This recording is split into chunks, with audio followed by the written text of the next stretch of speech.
Good morning. I am Stock Marionette, a middle-aged lady in a tiara on my Bargain Counter Argument channel, doing a live stream that I planned like slightly more than 12 hours ago. Nobody's here. It is Saturday morning at 11 Eastern time, so people west of here are probably still asleep. Looks like there's somebody here. Hello, somebody who's here.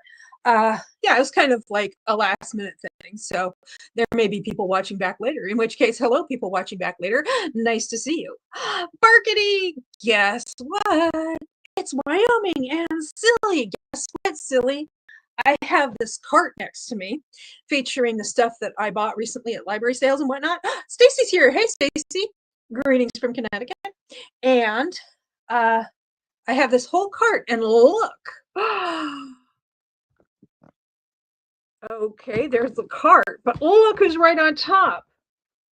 It's Jonathan. Oops. It's Jonathan. Barky, barky, barky. Jonathan, let's put up Stacy's comment. Jonathan is a representation of the Husky mascot for the University of Connecticut. And the mascot's name is Jonathan. I don't know who he was named for or what, but this is a little husky Jonathan. Barkity, barkity, barkity. University of Connecticut, Yukon Husky. Barkity, barkity. So that's who we have here. Hey, Roxanne. Good morning. It's pretty early where you are, isn't it? It's like 8. Yeah. So morning. Barkity says Wyoming. So yeah, what happened was yesterday I went to a library sale that I have been looking forward to since I left that same library sale about a year ago. And the Friday before, I went to another one that I liked last year. And so I bought a bunch of stuff. Oh, a bunch of people here. Oh, cute little stuffy baby. Oh, Anna, it's so nice to see you. I feel like it's been an age. Cute little stuffy baby. This is Jonathan. Actually, he's not too much of a baby. I think he's been knocking around the house for like 20 years or so. Isn't he clean though? Yes, I do not have pets. I do not have live pets or children, and that's how these stuffies are so clean. Some of them. Stormy says, hi, we are on our way home. Stop to get gas. Ooh, you're just getting stuff done. Okay, so yeah, so I went to the library sale yesterday and one the Friday before in Brantford. Violet's here. It is like a party. I didn't think anybody was going to show up, but people are here. Yeah, if anybody wants to join me on camera, you're more than welcome to. Just let me know, and I will DM me on. Let me open both Discord and Instagram so that if people DM me, I will hopefully see that. You can DM me on Discord, where I am a Stock Marionette, or on Instagram, where I am, Bargain Counter Argument, all one word. So DM me on either of those places and I'll drop you a link. Yes. Okay. And I just saw the message from Stormy saying that she was going to be here earlier than she thought. So yeah, if you want a link to join on camera, that's fine. If not, I'm happy to have you here in the comments or watching back later. Anyway, so yes, I did all of this. So I went to the Guilford Library sale yesterday, and I went to the Brantford Library sale last Friday. The thumbnail for this live is actually a picture I took at Brantford last Friday. That's not Guilford, but you know, it was on the town green, and Guilford was kind of town green adjacent. Very New England, very lovely. And I also got some stuff. I got some clothes. This is a new dress. It was on the sale rack at Marshall's because it's like more summery, but it's kind of, I think, got a little bit of a fall vibe going on with the leaves and stuff. Anyway, it's very nice. It's lightweight. It's comfy. It's got pockets. Oh my, it has pockets. I'm very excited. And I got some other stuff, and I ordered some stuff online, which came yesterday. So if you guys want to see that, I would love to share it. And I also, here's a little preview before we do 10 minutes of a yuck.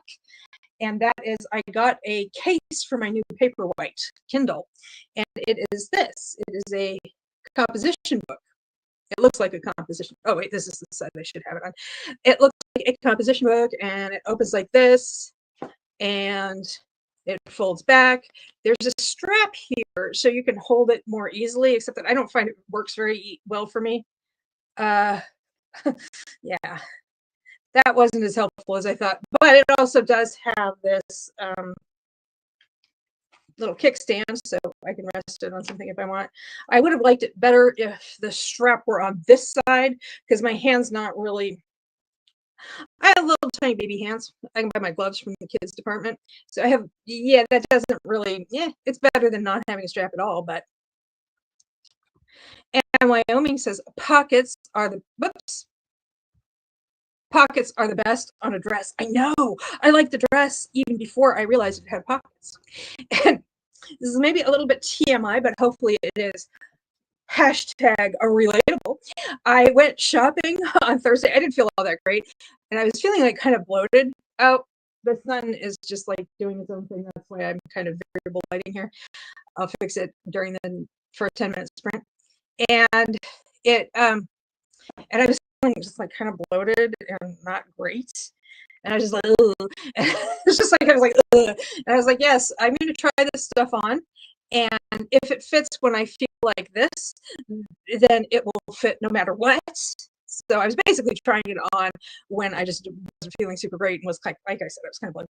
I tried on this dress and I was like, oh, it looks kind of terrible on me, but with the right foundation wear, and when I'm not feeling so gross, it'll probably look better. And sure enough, it does.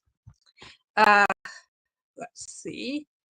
I love that case, says Stacy. Yes, I love composition books in general, and nice case. And I wasn't sure how I would like it once I realized that the strap wasn't as helpful as I thought it would be, but I actually do like it that it makes the Kindle a little bit thicker. It's easier to hold on to. And the weight's kind of, it does have some heft to it, which I think works to its advantage. That's cute, says Anna. I always thought I was going to like drop the Kindle before I got that.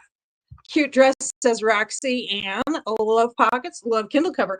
I got to get that. It was like $10. It's not super great. So like this bit kind of hangs down. It's not the greatest in the world, but for $10, it'll get the job done. Let's see. Sound logic, says Anna. I think you mean about trying on clothes. Yeah, because I was like, well, if anything fits today, it'll fit no matter what. So I used to write stories and composition notebooks when I was in junior high, says Anna. Yeah, they're nifty. I like them. Okay, so now that the gang's all here and we've seen a preview, mostly I think we're going to want to probably see the books I bought. Let's do 10 minutes of yuck. Now, I actually did like an hour and a half of yuck earlier. That's why I kind of look a little bit because I needed to like do some tidying in this room and some organizing, but I also needed to do my laundry. So I have a whole bunch of foldy to do. In fact, I just folded a dinner napkin. And I can also adjust the lighting because I had the curtains open a little bit more and it was way too bright. And then now it's like overcast and it's a little late. Yeah. Anyway, so let's do that 10 minutes of yuck. Let me put up the River 105.9 variety from the 70s, 80s, and 90s.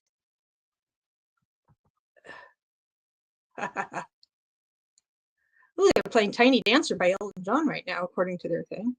Oops, I've got too many tabs open. And sprinting until 0020. Yeah, sure. That makes it 11 minutes of yuck, but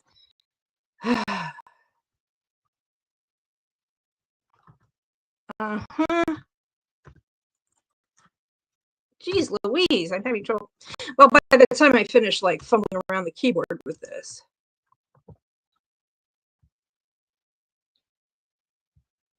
I only just cleaned up my tabs this morning. Well, I have tabs open because in case somebody wants to join me on the screen, they can DM me on Instagram where I'm Bargain Cover Argument, all one word, or Discord where I'm Sock Marionette, 2 words.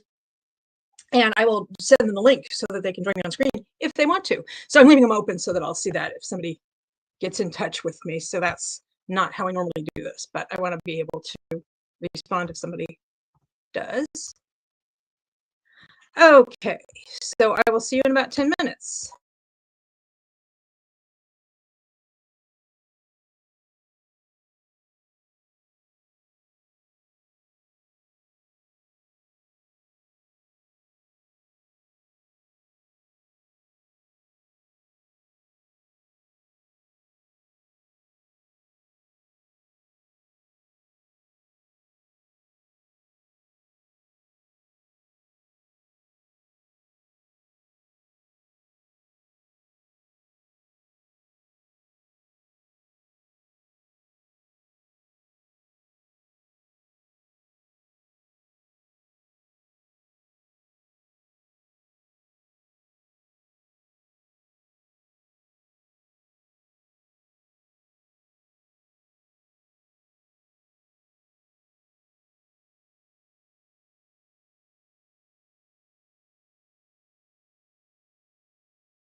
okay, and it's been 10 minutes. And most of that time, the radio station was playing ads, but then they played Eye of the Tiger.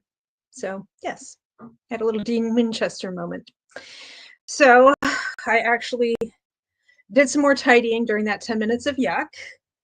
I have this like weird little niche in my bedroom, and it has this sort of built-in dresser, sort of, not exactly, kind of. Now, they don't use it as a dresser. It doesn't have any drawers or anything. It's like basically covering up some duct work. And I um I just kind of like I put some glass down, and it's just kind of like a display area, and it gets very dusty very quickly because I don't use it very often, so the dust doesn't just naturally get brushed away. So I tackled that, and that was pretty dusty. It wasn't super gross. It was just like normal household dust, but there was a lot of it. I could have fashioned it into a little buddy for this guy, like a smaller version of this guy. My dad used to call them dust kittens. I was listening to my audiobook and doing my best to ignore my crazy neighbor. Oh, don't we all? What were you listening to? I was just listening to the radio, and like I said, it was a bunch of ads, and then finally it was Eye of the Tiger, Survivor. I remember when that song came out. I was in elementary school. I was living in Belgium at that time, and Belgium is a lovely country, but very overcast. It's very green and lush, but it's also very overcast. It doesn't really rain a whole lot. It's just like kind of like there's always moisture in the air. It's not. I don't remember. It didn't get too hot, so it wasn't like it was like cool moisture, but it was overcast all the time. So a lot of people get seasonal affective disorder if they're not used to it. So yeah, so now I'm just kind of folding my laundry while I decide what to do next. And it says, for whom the bell tolls. Oh, I only have 2 or 3 in my Audible library, and that's one of them. Then never to know for whom the bell tolls. It tolls for thee. The earth moved. You think that's weird? I lived in a condo that had a window in a closet. Yeah, sometimes people will do that, especially if it's like something that was like previously it was like an old house, like an old single family house, and it's been converted into condos.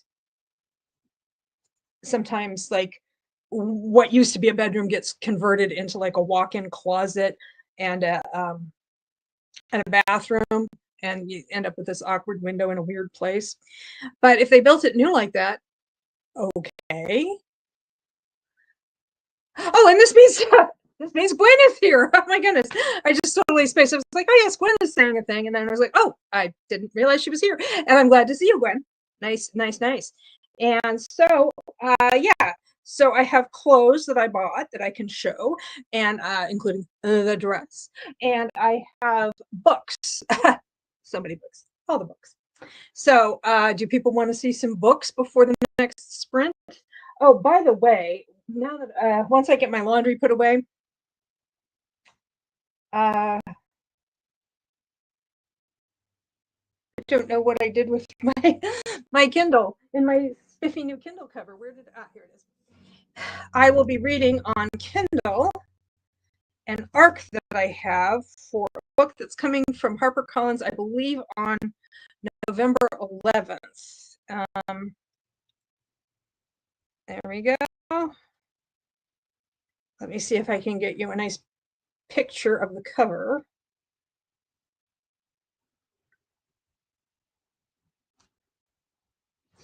Of course, I have a Kindle White. It is not a color, whatchamacallit. It's not a color Kindle, but, oh, you can't see anything at all. You can't see it. It's The Dramatic Life of Jonah Penrose by Robin Green. Let me pull up its Goodreads entry, and Dramatic Life of Jonah Penrose.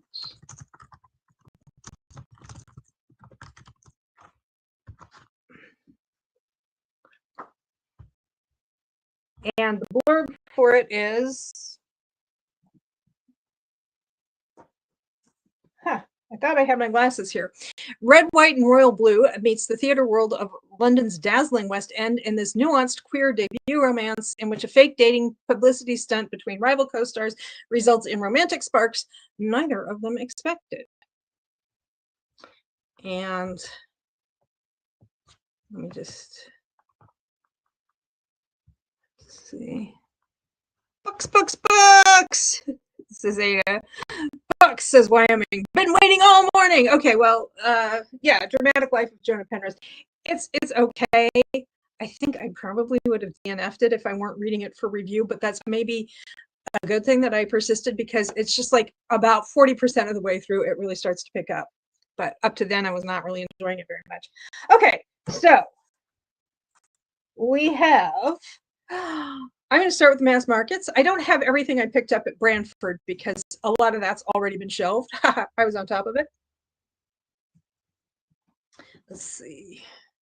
Okay, so we have How to Handle a Cowboy by Joanne Kennedy. I've heard the name, but I don't think I've read anything. I think this is actually 2 books. I haven't done a haul in a long time because I've started doing the reading of an entire book during my live stream Midweek Motivation on Wednesdays at 2 p.m. Feel free to join me or not, or watch it back later or whatever. No, this is like one entire novel. It is, yeah, and it was copyright 2014 and 2023.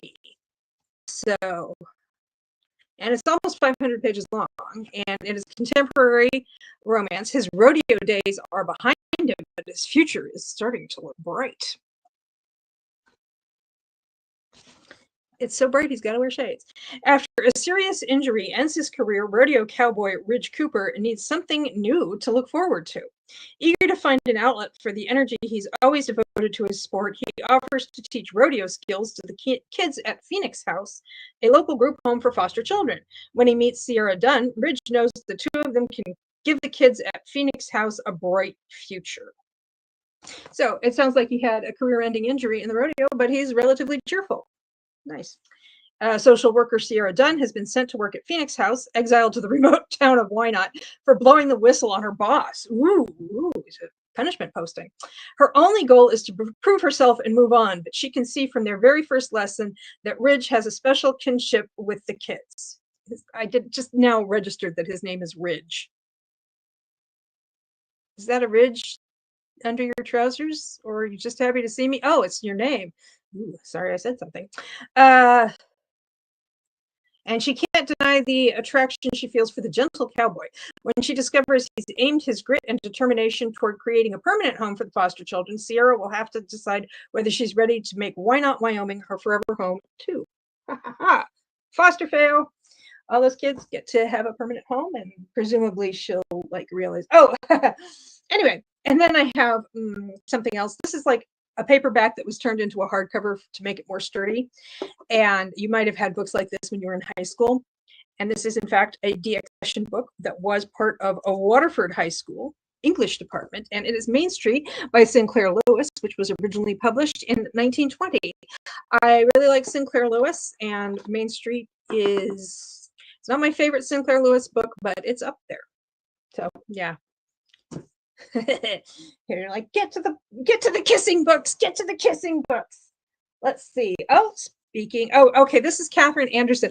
I keep finding Catherine Anderson books everywhere for like 2 for 50 cents. Oh, somebody used some bookmarks. Let's see, what do we got here? We have, oh my goodness. Somebody was using this as a bookmark. It is an urgent airbag inflator safety recall. Our records indicate that 2007 Honda Civic has not had this urgent free airbag inflator repair completed. It has the person's address on it. Wow. I don't know when this was sent. There's no date on it. Well, I hope this lady in East Haven, Connecticut got her airbag fixed. And also, if you join the AARP, you can get a courier bag. It doesn't say no date. No date. Anyway, little bit of domestic drama, some little things that she didn't do, or maybe she did. Okay, this is a Mystic Creek novel. It's got like an old piece of sticky on it, like a whatchamacallit, price tag, like one of those giant price tags. But it is Maple Leaf Harvest. Look at that cover. Isn't she gorgeous? Oh my goodness. Oh my goodness. And that's just the sticky from the old price tag. That'll come off. That's not permanent damage. But look at that cover. Like I said, I keep finding Catherine Anderson books for like 2 for 25 cents or 25, whatever, really inexpensive. I have a giant pile of Catherine Anderson books, both historicals and contemporaries. Do I like Catherine Anderson? I don't know. I haven't read any of them yet. But man, when I'm ready to try Catherine Anderson, if I like her, I am set. So this is Mystic Creek. The Mystic Creek titles have titles like Mulberry Moon and Strawberry Hill and Huckleberry Lake. I'm pretty sure these are contemporaries. And yeah, I have some of those. I have like Strawberry Hill, Love and New Beginnings blossom in Mystic Creek. Oh, it's Oregon. Mystic Creek, Oregon. Nice. From the New York Times bestselling author of Huckleberry Lake. Elaine Driscoll has been having nightmares where she's chased by a strange man. When she has a threatening run-in with someone who looks just like the man from her dreams, she decides to leave her hometown until she figures out what's going on. She seeks refuge in beautiful Mystic Creek, where she gets a job working at the local perfume shop. I love it when people I love movies, old movies and books. Well, this is not an older book. I don't know what the copyright on this is. 2021. I love, one of my favorite movies is The Damned Don't Cry with Joan Crawford. Came out in I think 1950, I want to say. I'm not sure. But it's she in the first 10 minutes of the movie, she and her husband are kind of not getting along super great, but they both love their son. Their son gets killed in a car accident. And she's just feels really guilty because he was killed riding a bicycle that she got him, even though they couldn't really afford it. And it's all very sad.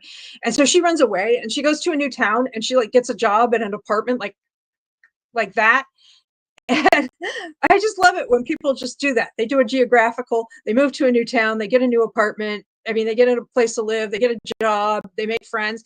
I always enjoy those stories. So this is, yes, I didn't realize that. I just saw it and I was like, I don't have this. I'm going to grab it. And yes. Oh, I think I did read a little bit of the back of it. Let's see. So Jonas, the love interest is Jonas Sterling, a local psychologist. Oh my gosh. Oh my gosh. Oh my gosh. He runs, okay, the local psychologist encounters his ex-girlfriend. Okay, now he walks into the perfume shop. And soon after she arrives in town, a handsome customer seems to think he recognizes Elaine, but calls her by the wrong name. Ooh. When Jonas Sterling, a local psychologist, encounters his ex-girlfriend, Vanetta, in town, he can't believe his eyes. He hasn't seen her for years. Jonas is even more baffled when it turns out the woman is a total stranger to him. There's no way two people could look so similar without being related. He discovers that she was adopted at the age of 3 and is now 26 years old, the same age as the woman he dated. Okay. Wow. So, maybe the people who broke into her apartment and scared her were after the twin sister. She's trying to find the twin sister. This is moving up to the top of the priority shelves. Oh, yeah. Yeah. Nice. I'm into this. I love the cover. Look, there's even a little black kitty cat on the bridge. Don't fall in. I know cats hate water. Oh, it goes with this candle. I think I showed this on a previous live stream. Stormy's here. Stormy's here. Stormy, Stormy, Stormy. Hi. How are you? So just got home? Yeah. And it was a burnt run too, which is aggravating. Burnt run? Yeah, what is that? He said he got, a ding that said that his medicine was ready or whatever. So we go there and they didn't have any. And so that's gas money wasted because it's in the town over. So it's not right next to us. We had to travel to. So rude. yeah. So we'll have it on. We'll have it on Monday. Well, he has a doctor's appointment in Joplin on Monday, so it's like we'll have to try to run by there really quick and then go to Joplin, or either go there afterwards or whatever. You could go to that fancy steakhouse, Wilder's, that postcard I sent you, and you could just like get one wedge salad and a glass of water to share. Okay, so I was just waxing rhapsodic about this book. This is the book that keeps on giving. Oh yeah. It is called Maple Leaf Harvest by Catherine Anderson. And it's like a long lost identical twin. She goes to a new town and gets a job in an apartment and just settles in. And I always love it. I was just saying how I love those stories. And look at this cover is gorgeous. This is just sticking from an old price sticker, so it's not damaged, permanent damage to the cover. But isn't that pretty? It's very fall-like. And yeah, exactly. It's called Maple Leaf Harvest. And there's this like black kitty cat on the bridge. And I was just about to show this candle, and I think I might have showed it during a previous midweek motivation or something, but I have this candle I got the other day. Oh, little black cat. And this is like, it's caramel apple or something. It's really nice. I've already burned it quite a bit. I think I have a couple. I think I have a couple books from that author, but I've never read her. I have like a giant stack of books by her because I keep finding them, and a lot of them are setbacks. So you gotta. And Violet is saying hi, Stormy. Hey, Violet. And so I keep finding them for like 2 for 25 cents, or 5 for $1 or whatever. And so I keep buying them, and I'm like, do I like Catherine Anderson? I have no idea. I've never read any of them, but they're so inexpensive. And I'm like, if I end up liking her, great for me, because I've got a huge inventory. But this one, oh my gosh, it is so pretty. Yeah. And it's just, I was just reading the back to the people at home and in transit, and it was like, this has like a lot of the things I like. So I went from like, oh yes, this might be fun to read sometime, to like, maybe I will read it in the next, couple of weeks. It went a little bit to the top of the pile instead of the bottom. Yeah. The pile of possibilities has a new whatchamacallit. Oh, and this has also had some inserts from people who from the previous owner. One of them is like a recall notice. It's like, it has the woman's name and address on it. It's a recall notice that she needs to get her airbag fixed on her 2007 Honda Civic. So I hope she got that taken care of. It was a recall, so it was like, it wasn't going to cost her anything. So you just went out and didn't do the thing as it turned out, and then you came home. Yeah, pretty much. Well, I was just, people wanted to see the books. Yeah, of course. And we already had the 10 minutes of Yuck, so. Yeah, I was watching. I was like, oh, she's doing her 10 minutes of Yuck, and I was like, maybe I'll get home close to after your, I forgot we had to stop at the convenience store because Dad likes to pick him up a Diet Coke and stuff, so it took a little bit longer. Violet says, you can tell Catherine Anderson is an old school author because she puts so many chaotic plot points in a contemporary. I love chaotic plot points. That's why I read Harlequin Presents, especially old ones. But yeah, like I've always said, that I have been saying this a lot. People are sick of hearing me say it, no doubt. But it's like, I liked them better before they started putting all of the chaotic plot points in the title. Yeah.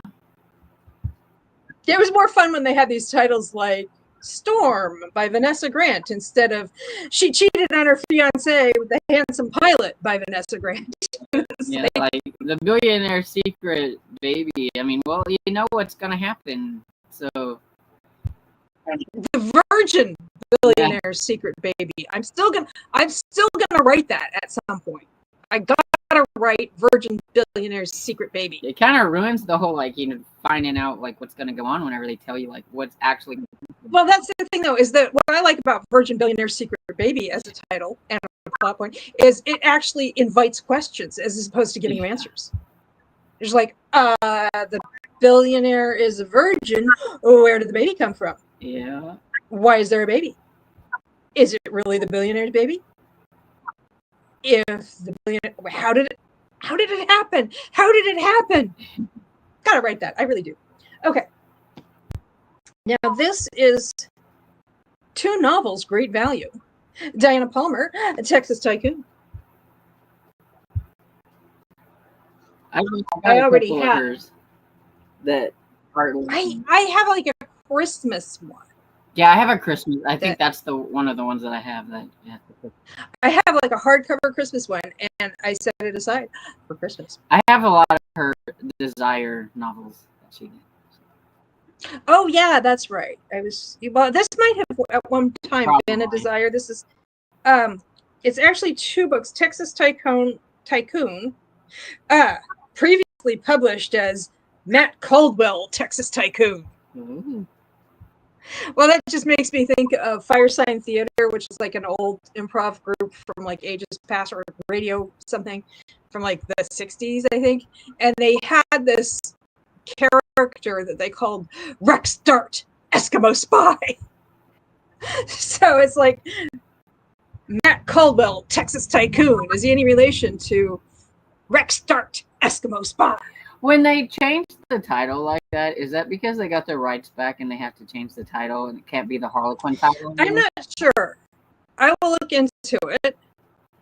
Gwen is saying they want you to know the trope up front. Yeah. It was first published in 2000, and this edition published in 2023. And then there's 2 novels here. There's also Hidden Pleasures by Brenda Jackson in here, and that was first published in 2010. It doesn't tell me like how they were published. Like was it a desire or But anyway, Matt Caldwell, Texas Tycoon. So, and Violet. I hope Violet's still here because I know she's gonna like this.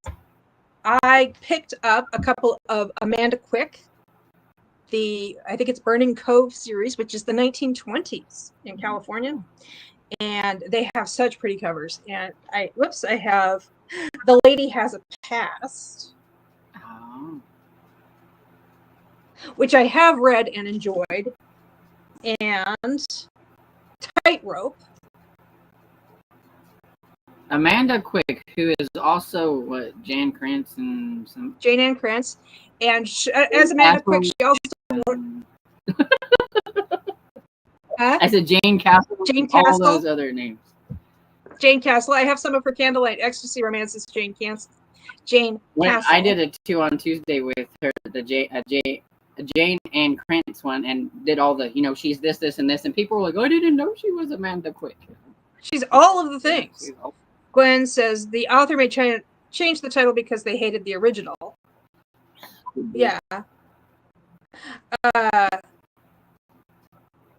Well, I mean, because it was what was it, Rex Dart, Eskimo Spy, and now it's just Eskimo Spy. So I think it's a simpler title. Yeah. I mean, you have the joy of discovering what his name is as you read the book instead of being told right off the top. And Gwen says Castle is her maiden name. Oh, that's where she got it from. Nice. So I have Tightrope, which I have not read, but since I enjoyed the other, and I have a lot of her Regencies. She had this like whole bunch of Regencies in the 90s that were like one-word titles, like Scandal, Betrayal, or whatever. Yeah, and they all have these really pretty covers, and then you open the cover, and it's a Pinot step back. Yeah, I have a few Amanda Quicks, but I don't know if the ones I have the step back or not. But I have some. If people are interested, I can bring them back after the next sprint, but I have so many books to share.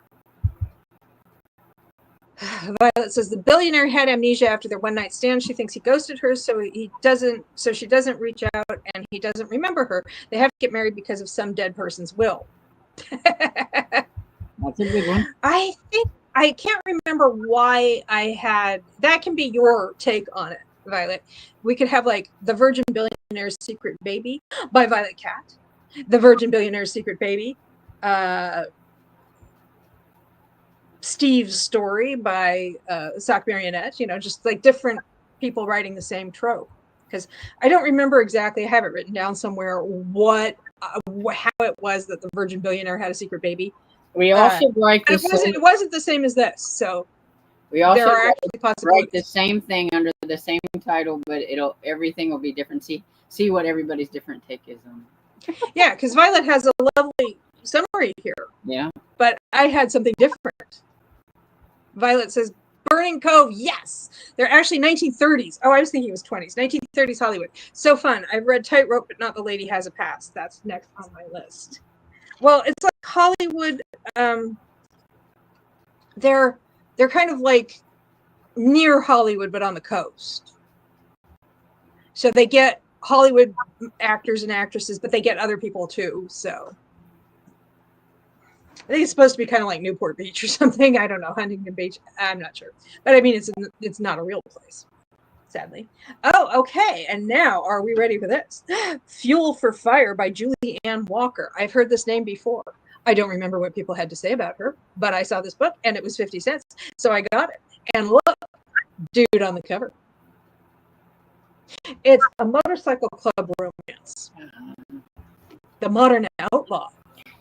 I'm not big on the motorcycle ones and things. Oh, well, wait a second. He rides a motorcycle, but I don't know that he's in a motorcycle gang, because like the lady in this book is a CIA agent, and the CIA doesn't usually worry about biker gangs. That's more of an FBI issue. So I don't know. I do know that it is a mass market that is very floppy. The rare floppy mass market. I do like the floppy. Yeah. I will, Oh, okay. And then we have a little bit of science fiction. This is short stories. Oh, no. I'm confused. Oh, okay. It's mosaic novels. So George R. Martin and Melinda Snodgrass set up a kind of like a world and then invited writers to participate in it. And it's called Wild Cards. I mean, the book is called Lowball. And the series is called Wild Cards. So there's been an alien virus that changed the course of history. Oh, I hate that phrase so much. I'm an historian, and I always hate it when people say it changed the course of history. It's like history doesn't have a course, okay? There's no one way it's supposed to be, and then suddenly it deviates. Just don't do it. Okay, sorry. I don't mind it so much when it's in a fictional context, but when I read it's just history's just a bunch of stuff that happened. So there's an alien virus, and so now there's like this living in a kind of post-apocalyptic Manhattan. So this is one of the books in that series. I don't think you have to read them in any particular order. They're by different writers, Back to the kissing books. An Earl to Remember by Stacy Reed.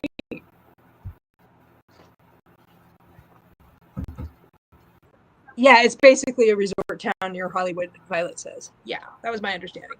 Now with larger print. I don't think I've read anything by Stacy Reed, but I've heard so many good things. So. Yeah, I haven't read anything by her either, but I've heard a lot of people really like her. Well, it is a Regency. Miss Georgiana Eleanor Hayford, maybe not, but a gentleman's daughter. But even she's heard the rumors about the Earl of Stannis's exceptional charm and good looks. Surely she can cater his luxurious yacht party without getting swept away. Oh, wait, maybe this is modern. What is this? Nuts to you for asking. Just like it takes place. She's catering a yacht party, so I don't know.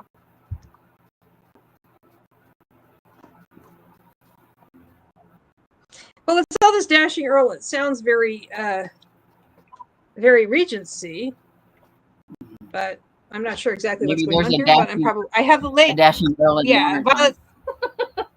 Huh? Maybe there's a dashing Earl in modern time. Yeah, that's what I'm wondering here.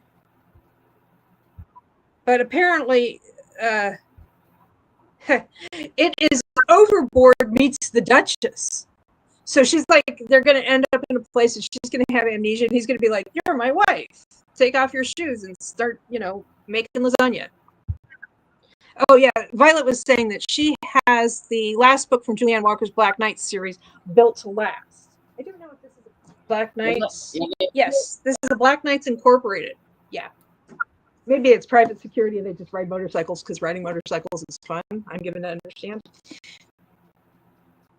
Stacey says, I haven't read any Stacey Reid, but she's on my list. Tara Talks Books says she's her fave. A lot of people love Stacey Reid, so I am Overboard meets the Duchess. Okay, let's see. More kissing books. Oh, I found this in a little free library because I went to the library sale in Guilford, which was lovely. And then on the way home, I made some stops, including I needed to get some salad stuff. And there's a small Higginham Village Market in Higginham, which is not too far from where I live. And I went, they have a little free library. So I looked at the little free library and I found something. But first, Gwen has something to say. If you can't tell by the cover, they need a new art department. I know, because she has this gown of an indeterminate period, and his outfit, I mean, formal menswear hasn't really changed that much in the last couple 100 years. So, yeah. I couldn't tell from here. I thought the cover looked pretty cool, but I mean, sometimes it is cool, but you can't really, it doesn't help you figure out when it takes place. Sometimes when you have it up, like where you can actually see it, it's a lot better. Yeah. Well, anyway, this is what I found at the little free library. I found Brenda Joyce, A Lady at Last. Guess what? It's a little free library step back. Awesome. So that was a rare find.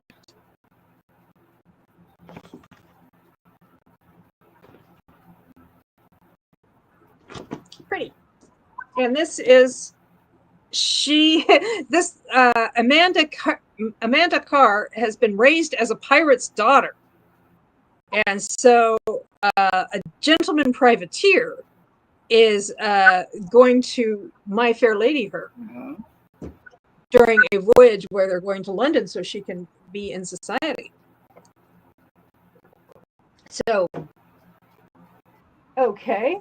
And this, it was fine at the library sale, but then the cover detached. I think it must have been on its last legs, so I'll have to reattach it at some point. This is a Harlequin historical. Looks like it's number 373. Sweet Sarah Ross by Julie Tettle. I like that. And here is the wraparound. It looks like a John Wayne movie. And she is a proper Baltimore miss. She shouldn't even glance at a man who had lost all his clothes. But the bare-faced truth, or the bare-butt truth, was that this man appeared to be the only thing standing between her and disaster. So he thinks she's a beautiful idiot. Who else would argue with a butt-naked stranger while fleeing an Indian attack? Oh, dear. 1997. That sounds fun already. How on earth would the two of them ever survive the dangers that lay ahead, let alone the fire that burned between them? Well, in a few decades, they will invent penicillin. So. Oh, and then this is very spicy. I've read this one. I enjoyed it. So when I had an opportunity to have my own copy for 50 cents, I was on that. It's A Merry Little Meet Cute by Julie Murphy and Sierra Simone. I actually recently bought new at Montgomery and Taggart, Connecticut's first and so far only romance bookshop. They published a dual novella. It's across the room. And it's like you flip it and it has the two different covers it's two novellas that are set in the same, it's set featuring the same people, but not in the same town. So anyway. I've only read that author's middle grade books. Yeah. This is extremely That's sex what forward. I heard. Because I thought, oh, it looks cute, but then I was like, yeah, it's probably not a Stormy book. I'll stick to her middle grade books that are about vampires and werewolves. Well, they're in the adult entertainment industry, and they get a contract from a company that makes Christmas movies, and they're like, we want to make Christmas movies that are not like full on porn, but like softcore. And it's like, so we need you guys because you guys know how to do that. And so, yes. So if you don't like reading about that sort of thing, you do not like reading about that sort of thing. So don't read that. I enjoyed it very much, though. Okay, then we have Susan Mallory, The Happiness Plan. And this is three women's search for joy in Susan Mallory's new novel of hope, heartache, and the power of friendship.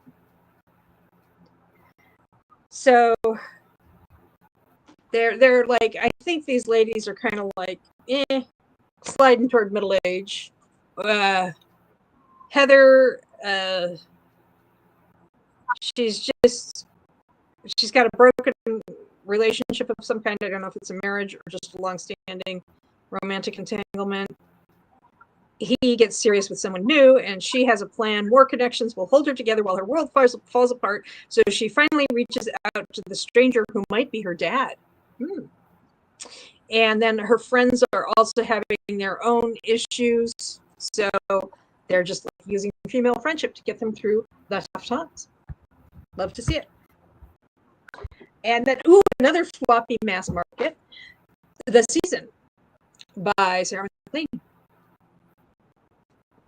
I like her green dress, and I like the stairs, and I like that it's nice floppy. I feel like I've at least read one book from her. I'm not quite sure, but I think.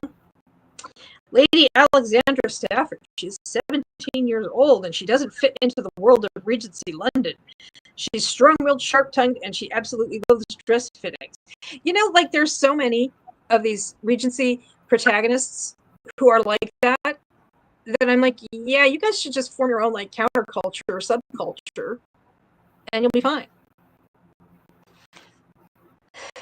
It's like you've got an entire society of women who are not like other girls.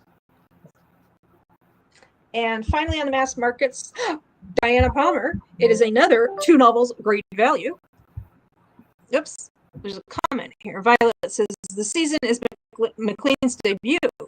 It is also her only YA novel. Oh, it's YA. That's why she's only 17, because it's a YA.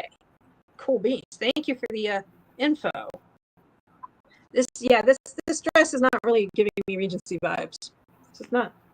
She looks like she's dressed up for prom.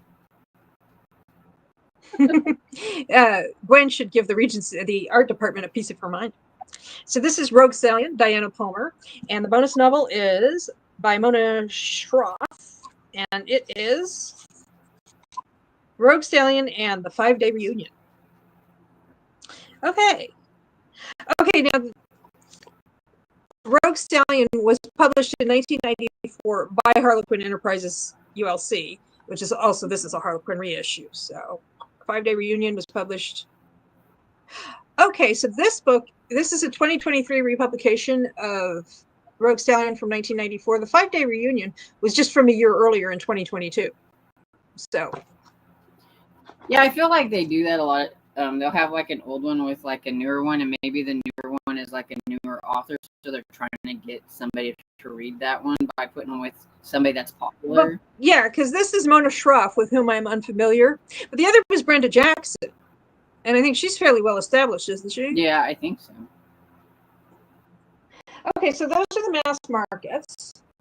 Do we want to take a time to do some reading or chores or whatever? And yeah, gosh, it's noon. It's just 11. Mom Marionette got double vaxxed yesterday, so she's not probably all that interested in eating more than toast. Poor thing. Well, she got her flu shot in one arm. She has 2 separate arms. She got her flu shot in one arm, and she got her second shingles shot in the other, because, you know, the protocol with shingles is you get one, and then like 2 to 6 months later, you're supposed to get the second one. Yeah, but a lot of that stuff can like really put you down whenever you get them all at the same time. I have one of my friends got 3 vaccinations at once. Yeah, she's like, never, ever, ever again will she ever do that. Well, because Mom Marionette she doesn't usually have too much of a reaction to vaccines.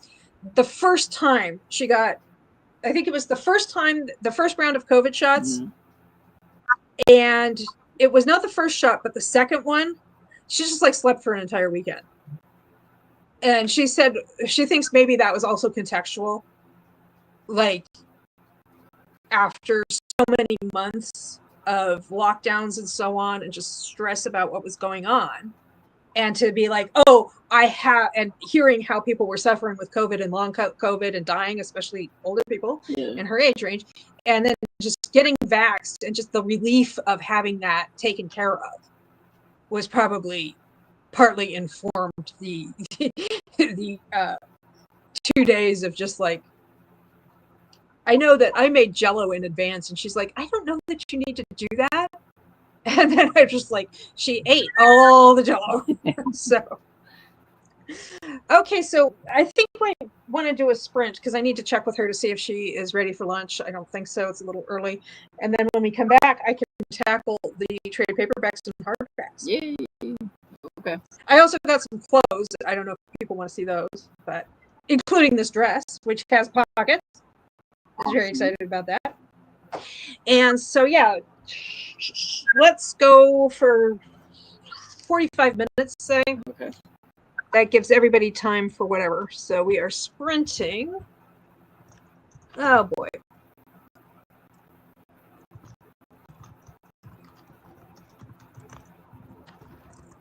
Of course, some people don't care about lunch because they're not in this time zone. You're not in my time zone. No. You're like, lunch, it's only like 11:45. I mean, It's 11. it's only 10:45. Okay. But we're sprinting until 45 minutes past the hour. Yay! See you in a bit.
Hello, people of Earth.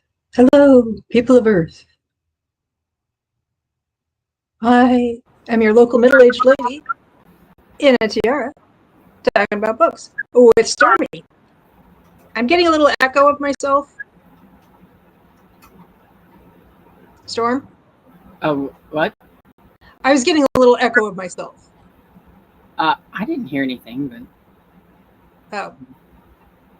It seems to be gone now. Before, just as we were, well, now I'm hearing it again. Just as we were going into the sprint, Gwen said that the second COVID put her down too. So I did okay with those. I usually do okay with shots. I was a little tired. I got mine. When did I get mine? My flu shot? I don't know. I think it was a week ago. I was a little tired, but I'm always a little tired. Did you have a nice sprint? yeah. I asked Dad if he would prefer to eat now or wait till about 1 o'clock, and he was like, "I will eat now." So I went and fixed him something to eat.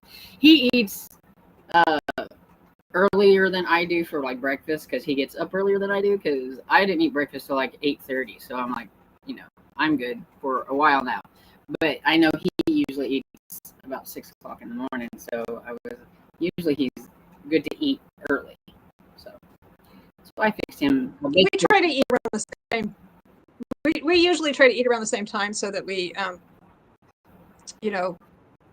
kind of on the same schedule. Well, I normally end up fixing him something different than me anyway, so it works out okay. Well, Wyoming says your voice has been broken up since you came on. I just assumed it was on my end. Do you mean since I came on? When I was listening to you in the car, you were breaking up a little bit. It was kind of weird, but whenever I was here with you like this, it wasn't doing anything. So I thought maybe it was my phone. I don't know. Well, it's always like a little bit messed up when I come back after it's been muted. It's always like kind of weird.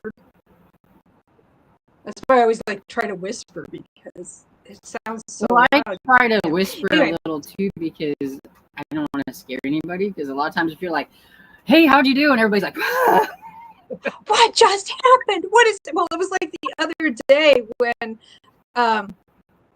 Tiffany came back from sprints like 15 minutes early, and I was like, I thought it was what, huh? And you were like, I'm confused. I was in the middle of making a video, and so I was like, ah! So I had to like edit this. Like I was like, aren't we supposed to be sprinting still? Because I was in the middle of making a little clip for my video. Wyoming says when I first started, and also Storm is broken up too. Oh, maybe it's just StreamYard. I don't know because you sound fine to me. Because sometimes StreamYard is kind of weird. I don't know. It's weird. Well, I went downstairs and I told my mom we were sprinting for like 45 minutes. And did she want to eat lunch? And she said yes. Yes, she did. So yesterday when I was out and about, I stopped off at Italian Deli and Fine Meats and Prepared Foods in Guilford, and I got a single serve portion of eggplant rollatini for her and stuffed shells for me because I don't care for eggplant. And so we had that. Neither one of us felt like having salads, so we let that slide. Maybe it's just me, says Wyoming. Dad had a baked potato with a little, one of those like kind of like Johnsonville brats or whatever on the side. Well, Violet says it's been like that for me too. Because here you sound just fine, but whenever I was, like I said, when I was listening from my phone, it sounded weird. So that's why I was wondering if it was StreamYard, like whenever it's producing out, or YouTube or something. Hang on, I'm going to mute myself for a second so I can see what's happening on YouTube. Okay.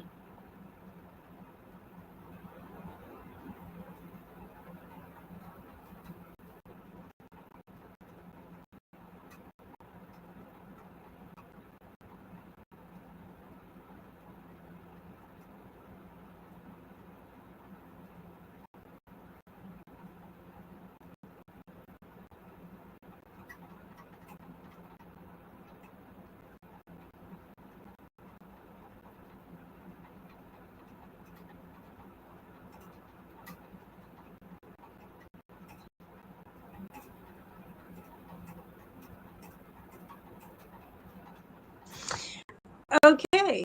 Yes, it was choppy for me as well. I closed my open tabs. I had all those tabs open, so I just closed them. I don't know if that will make a difference. Because it might be that my system is slowing everything down because it was running too much stuff at once. Thank you, Violet. I thought I was going crazy, says Wyoming. It's a little choppy. Stacy says it's a little choppy sounding for me, but not bad. Okay. I don't know if it will improve now that I've closed those. So let us know if it improves any. Yeah. Okay. So yeah, we had that stuff, and then I got my clothes put away. I was going to change the sheets on the bed, but I didn't have enough time. Now that I have like the really heavy mattress and the adjustable bed, it's a bit of a project.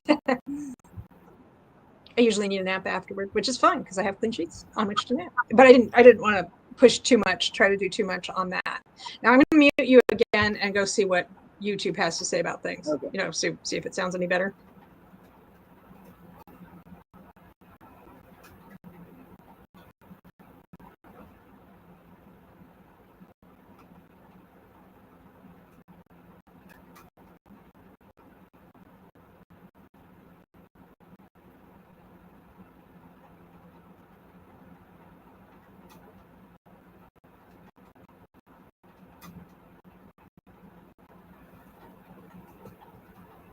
It's still pretty choppy.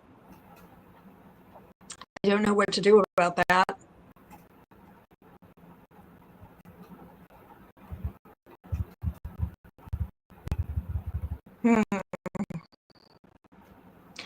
Well, I guess I could just keep going. I mean, people were watching it anyway. Is it bothering anybody? I mean, to see if. Yeah, I mean, do people want to just like call it a day because it's too hard to listen to, or should I just keep on going? Let them decide. Yeah, because I'm not the one who. I mean, because you sound fine, and I'm not the one who has to like sit through it. Keep going. We made it this far, says Wyoming. Shining through. Okay, well, I have some more books. And I would say we're getting a little political, but not exactly. Oh, wait. And I really want to see the books, says Wyoming. And it's not too bad. Keep going, says Stacy. Okay, well, I do have some more romances, but first we're going to get somewhat political for a second. And this is the striking title. This is not the title of the book. It is just how they have chosen to promote it. It says, "What if the President of the United States went stark raving mad?" And it is by Fletcher Knable.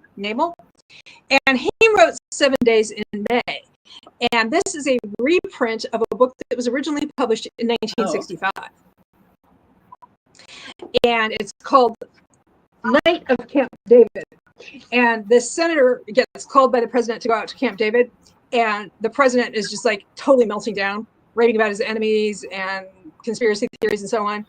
I was wondering, I thought maybe it was like an arc that you had gotten, and that's what they put on, because sometimes No, this is the reprint. This is the 2018 reprint of a 1965 novel. So keep in mind that this was published even before Richard Nixon and his rampant paranoia in the White House.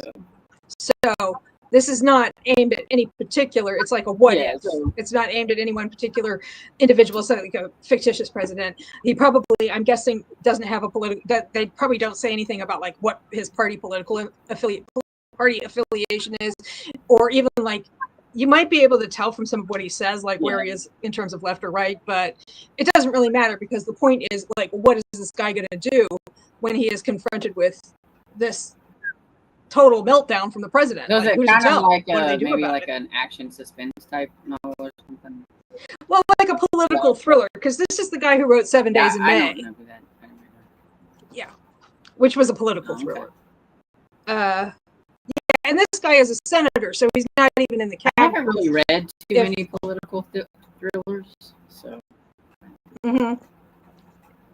But anyway, so that was a little bit political. Let's see. And uh, I got this romantasy book. I've heard a lot about it, and I've been meaning to read it at some point. And I mean, I can get it from the library, but I like having them in my hot little hands and knowing that they're mine, all mine. That's going to be the one fun thing about going to Joplin on Monday is that's where the used bookstore is that has, like what I always talk about, like the book buffet on the outside. So all you have to do is give them a little cash donation, and then you can go and grab what you want. And so since we're going up there, I'm like, we're going to the bookstore, right? that's like what I get to do since I have to go with him to the doctor. You're like, I am going to turn this to my advantage. I am going to leave you in the car with a bottle of water and one soft shell taco from Taco Bell.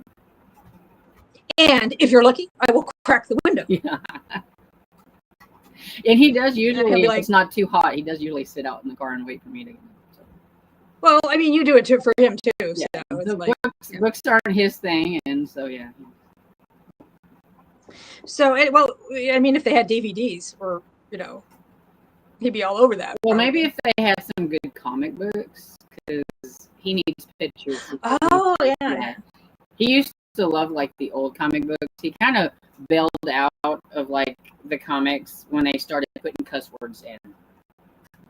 Oh, I thought of you the other day. I was watching this video reviewer, and he was talking about, he reviews like cult type movies, and he was like, it was a Japanese dinosaur movie from the 70s, and they're showing this thing is supposed to be the skeleton of a dinosaur, and it looks more like a crocodile.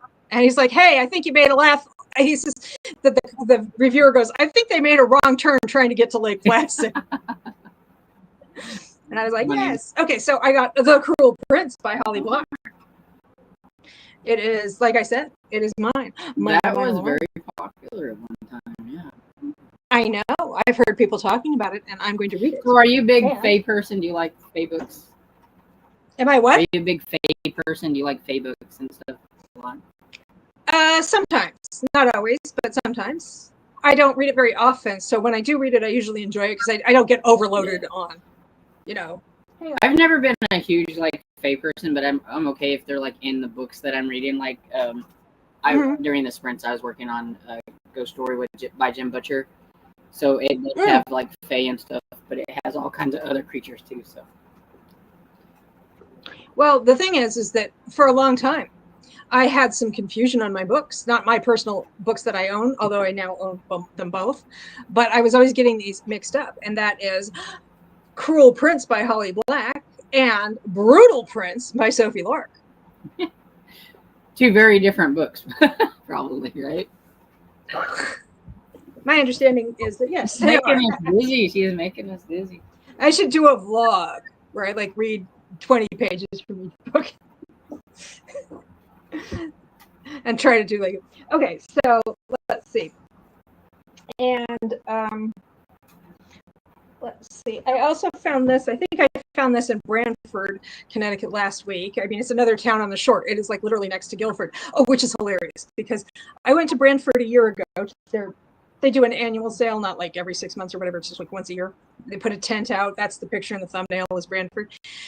And Branford and Guilford are both Connecticut shoreline towns, like right there on Long Island Sound, right next to each other.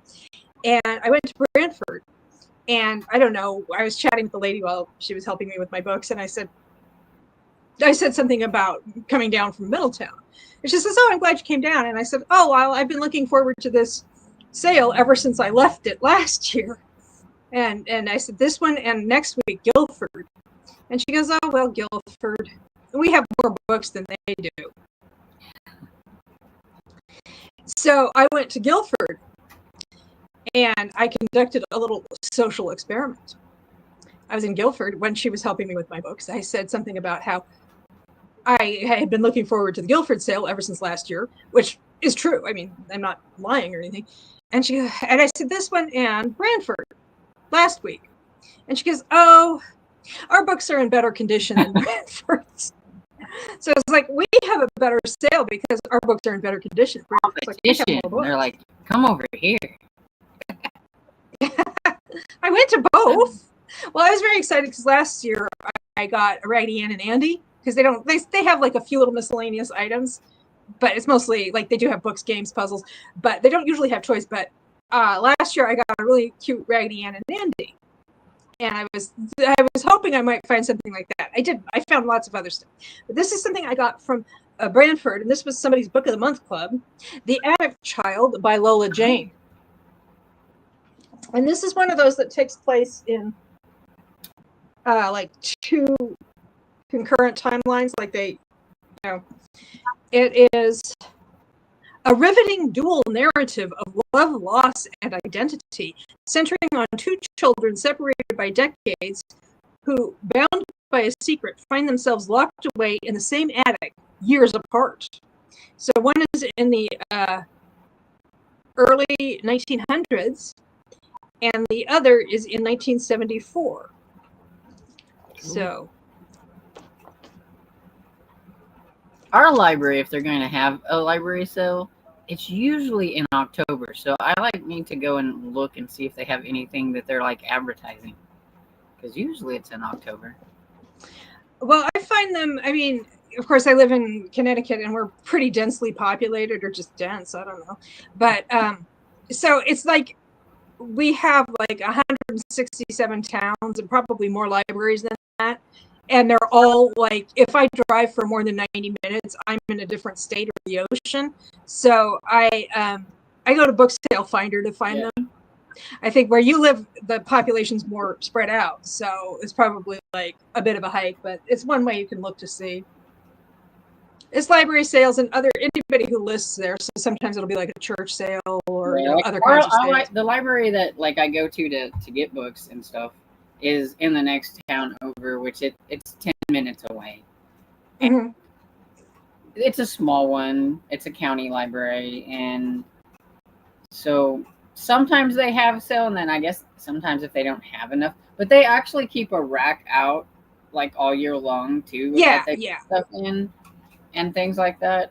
And a lot of most of them really, they don't have a lot like good offer like stuff, and stuff. So I'll go to them, but I don't really find a lot of cool stuff. Not like when I see other people, they're like, I went to library sale and I got these, and I'm like, I'm so jealous. Your library sales are so cool. Well, the thing is the library sale for my town, Middletown, I never find anything there. But you get me like Durham, which is just one town south, and they're not as big a library, but I'm sure if I was looking like Joplin's library might have good sales. I don't know. I've never actually been into the Joplin library. You have to pay to like because you're like I'm not in town, so you. Oh, because in Connecticut we can use our Connecticut driver's license to start a library account in any public library in the state.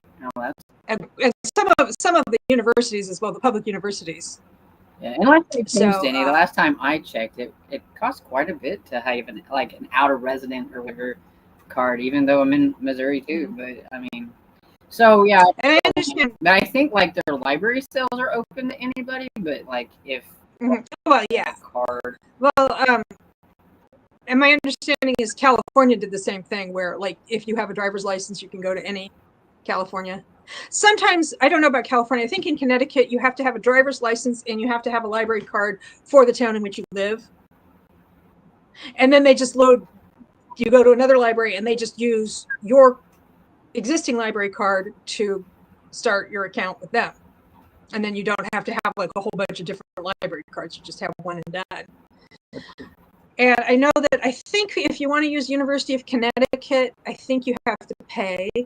If you want to use like Central Connecticut State at the state universities and the community colleges, you don't. And some of the private universities, like Wesleyan University, is here in Middletown. And if you live in Middletown or any of the towns that are immediately adjacent to Middletown, you can, for $35 a year, you can have a limited borrowing card and you have access to this academic library. And Yale it used to be really expensive, but I don't think it's quite as expensive as it used to be. And also, because I was looking into it, and I was like, with Yale and Trinity College, which is a private college in Hartford, I don't know what the community borrowing is for Trinity, but I went to Trinity, so I'm an alumna, so I might be able to get books that way. And I think Yale has, if you live in Connecticut, and then they also have for alumni, which I am. But I think it's actually just as easy to do it as a Connecticut resident as it would be for, it's, you know, so I have lots of access, is what I'm saying. Which makes me I have better access for like Libby and stuff like that, so that's why I get a lot of stuff there. Yeah. It's like Kansas City, I could get a free card for Kansas City, which is a bigger library, so that kind of helps. But is that very far from where you are? Yeah, it's about 2.5 hours. Ooh. Yeah. So I get the online. Well, the other thing that's nice about this consortium of all of the libraries in Connecticut is that if you borrow a book at one library, you can return it to any library. Oh, that's cool. So if I'm like in Fairfield and I borrow a book there, I don't have to return it to Fairfield. I just return it here in town. I do try to use the interlibrary loan sometimes if it's something I really, really want and somebody else has it. But the thing that I hate about that is like if it's for like a readathon, it's like if I request it now, it's either going to come in too late or too early. Because like I did get some, it's hard to time it right. Some that came in that I want to use for like my Halloween, but I got them now, and so it's like, you know, it's a Mummy Man and Waffles book. That looks fun. I like to bring this up from time to time because I like to encourage people to find out what the borrowing policies are in their, not just their town, but their entire state or their county for people who live in larger counties. Okay, hang on. Gwen says, I live in South Carolina, but I have a California phone, so I have access to the LA library. Nice. And then going back to Wyoming said, Attic Child, that one caught my interest. I like the two different timelines. I will go ahead and read the summary. Early 1900s, taken from his homeland, 12-year-old Celestine spends most of the time locked away in the attic of a large house by the sea. The only time Celestine isn't bound by the confines of the small space is when he is acting as an unpaid servant to an English explorer, Sir Richard Babington. As the years pass, he desperately clings to the memories of his family in Africa, even as he struggles to remember his mother's face and sometimes his real name. 1974, Laura, a young orphan girl born into wealth and privilege, finds herself trapped in the same attic. Searching for a ray of light in the darkness of the attic, she finds a message carved on the wall, written in an unidentifiable language, and under the floorboards, an old-fashioned pen, a porcelain doll, and a beaded necklace. Providing comfort for her when all hope is lost, these clues will lead her to uncover the secrets of the attic. I'm wondering if this is... Okay. Oh, okay. I was like, is this the UK? Lola J., the author, was born and raised in London and has lived in Nigeria and the United States. So I think it might actually be set in the UK. But a seaside manor with a secret. Okay. Jasmine Guillory. While we were dating.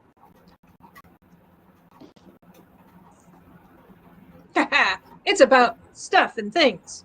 Two people realize that it's no longer an act when they veer off script in this sizzling romantic comedy by New York Times best-selling author Jasmine Guillory. Cool. So they're on the red carpet. Well, actually, it's a bright orange carpet. Wyoming says, yes, sounds great. Let me know if you want to get it yourself from the library or whatever, and we can do a buddy read if you want. So this is like this is like a publicity-driven fake dating situation because they're in the entertainment industry. I've heard that author. I think people like her. Yes, I've read stuff by her and enjoyed it. And let's see. Then the historical fiction, The Song of the Jade Lily by Kirsty Manning. I think this might be this is another dual timeline. This time it is 1939 and 2016. The 1939 part is Shanghai. The 2016 part is Australia. But her grandmother is from Shanghai. Song of the Jade Lily. Science fiction, Neil Stevenson, 70s. I've heard of that author. But What would happen if the world were ending? I've heard of that author, but I'm not read. Yeah, he wrote Snow Crash. He was kind of like one of those early cyberpunk dudes, along with William Gibson and Dan Simmons. And I actually have picked up a couple of his books, his more recent books lately. They're downstairs because I was showing them to my mother, and she was like, yes, I read Snow Crash, and I liked it many years ago, so could you just leave those down here? And I'm like, yes. Those other two are hardbacks, and they're even longer than this one, because this one's like... Does she read a lot of the same stuff you read? Not especially. She does not read romance. Oh, okay. And anyways, this is like over 800 pages, and those other books are like probably the same length or longer, and they're hardbacks. And I'm like, well, good luck holding on to them. I said, I was looking at those, and I was like, will I actually be able to hold those up, or will I have to like do the thing where you put it in your lap and read like this? We'll find out. Oh, here we go. Here is some historical, paranormal time travel shenanigans, hijinks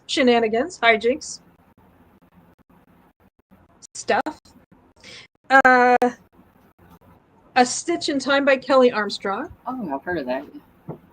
Turn of the Tide by Kelly Armstrong. And Twist of Fate by Kelly Armstrong. I think there are 4 or 5 books in the series, plus some interstitial novellas, like 1.5 and that kind of thing. So these are the first 3. And I was like, these have like paranormal time. I need to read more of her books. I've read a few, but not very many. Like I'll start out like I read the first book in a series or 2, but I haven't like gone. I don't think I've read anything by her. And then we have... I have a couple on the back there. I read the first one in the second pile of possibility. The second one's sitting there going, why haven't you read me? You read the first one. Well, you just look at it and you say, look, I didn't put you in the tub, so I don't want to hear it. You're not in the tub, so, Beautiful Broken Love by Sonora Williams. She also writes thrillers. I don't know that also doesn't sound And I have, what is it called? The First Wife by her, which is a thriller. And this one is actually not a thriller. It is about a grieving widow who meets an NBA star. So yeah, they're carrying baggage from the past. Can they work through their issues alone and apart? I mean, alone and together? We shall see. And here's another writer who's been getting a lot of publicity lately. I am not interested in reading the stuff she's like getting all of the attention for now, because it's like dragon stuff, and I'm kind of iffy about that. I heard some things that made me not want to read it, but it's Rebecca Yarros. I thought that's probably who you were talking about when you said dragon stuff. Dragon stuff. Shenanigans, hijinks, shenanigans, etc. So I have Full Measures. These are contemporaries. Full Measures. The Things We Leave Unfinished. And Variation. We shall see if I like her as a contemporary writer. And Stephen King. This is a book I have on Kindle, and it is like a sort of tie-in shorter work by Stephen King, and it ties in with the Dark Tower series, which I love the Dark Tower series.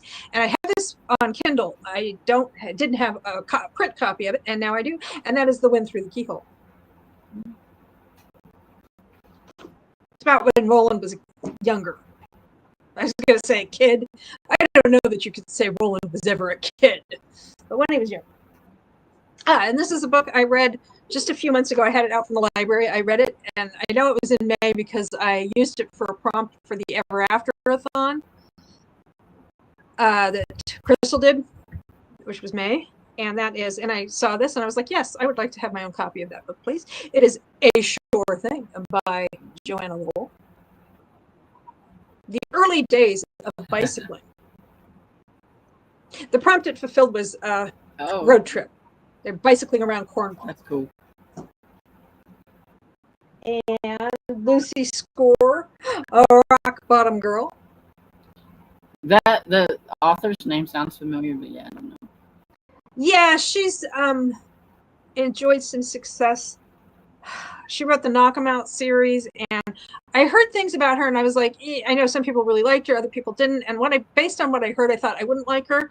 And then I saw her latest book, which I can't remember what it's called, but I saw it at the library. And I was like, oh, okay, well, it's a little library book. It's not going to cost me anything but some time. And if I don't like it, I don't have to finish it. And I really liked it. So I was like, okay, maybe I'll find more Lucy Score as I go through. The other thing is a lot of these, if I decide I really don't like them, I can take them to a used bookstore or something, and they'll be like, yes, we will take those. Please do.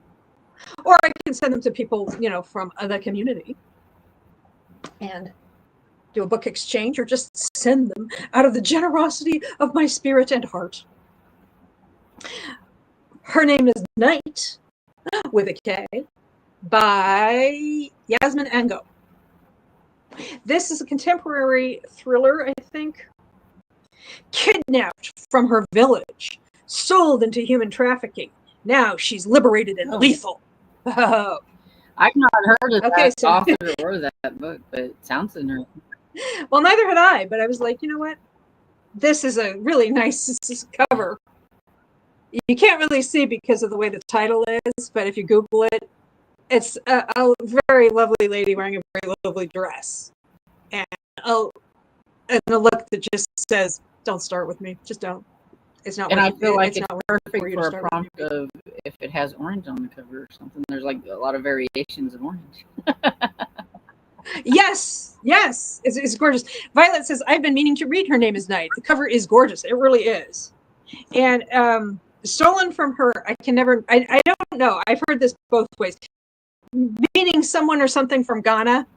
And I've heard it both as Ghanaian and Ghanaian. So, but anyway, in Ghana, a village as a child, Nana Knight has plenty of motives to kill. Now an elite assassin for a powerful business syndicate called the Tribe, she gets plenty of chances.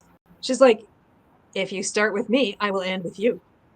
But while on assignment in Miami, she ends up saving a life, not taking one. She emerges from the experience a changed woman, finally hopeful for a life beyond rage and revenge. And so, anyway, and then she finds out that she doesn't necessarily want to kill the person she's supposed to kill, and also that somebody on the council of the Tribe is the guy who burned her village down. So torn loyalties, an assassin, Miami, etc. I need to read more Lucy Score, says Stacy, but I'm not interested in her popular ones, if that makes sense. Well, I'm not sure how popular this was. Sometimes popular is not always better. It's just the ones that everybody's promoting, it seems like. Yeah, because the Knock 'Em Out series, well, this is from 2019 and republished in 2023. Knock 'Em Out series has titles like Things We Never Got Over and stuff. So this is Rock Bottom Girl, and this is this a reissue? Yeah, it's a reissue. It was from 2019, so. She also wrote By a Thread, which I have, but I haven't read yet. Okay, and let's see. So yes, Her Name is Night. And yes. Thriller. Assassin. This is a winner of the National Book Award and Pulitzer Prize finalist, The Echo Maker by Richard Powers. I've read his stuff in the past and enjoyed it.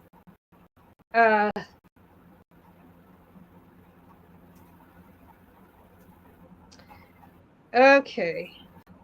Oh, okay. It's about a guy who has Capgras syndrome.